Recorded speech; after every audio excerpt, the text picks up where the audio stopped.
Hi there, and welcome to the video session on Franklin Roosevelt and equality.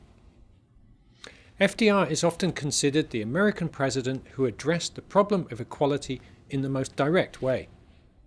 As mentioned in the security module, his New Deal program aimed to establish an economic safety net for all Americans. But how did he manage to create a more equal society at home and a more just international order abroad?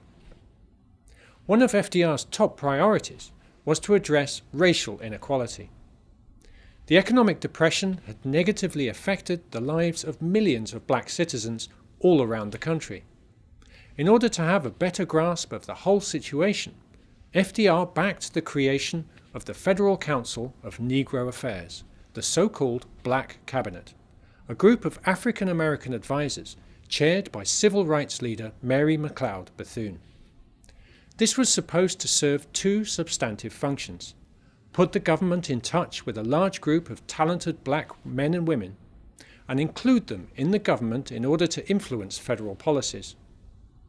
The Black Cabinet represented a breakthrough for African American participation in governmental affairs, and its success partly contributed to FDR's huge victory in the 1936 elections. Thanks to the Black Cabinet and New Deal measures such as the Works Progress Administration, which provided training for the unemployed, approximately 300,000 African Americans became fully literate, and the number of African American employees in the federal workforce increased from 50,000 to 200,000 in less than a decade. At the international level, FDR was aware that unregulated capitalism and financial speculation had generated widespread inequality and dissatisfaction.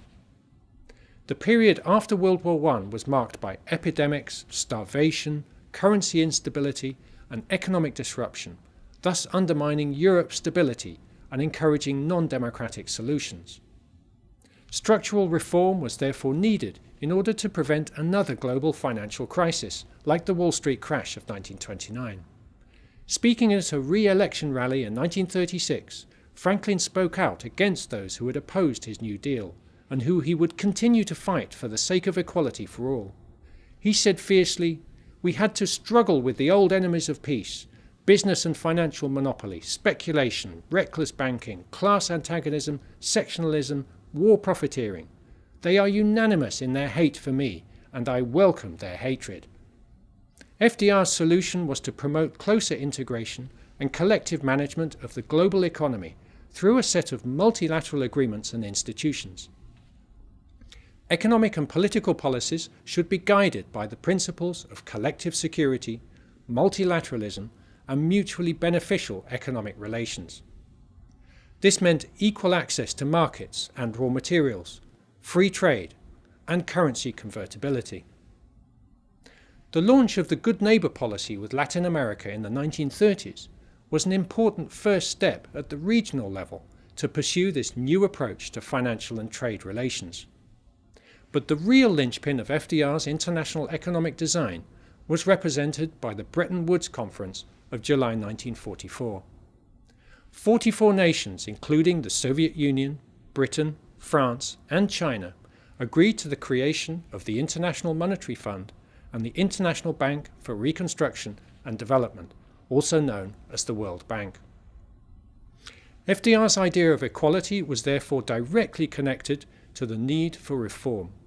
Social reforms were crucial to lessen the threat of economic downturns. Economic reforms were vital for regulating economic relations between nations, thereby reducing tensions and allowing for global economic development.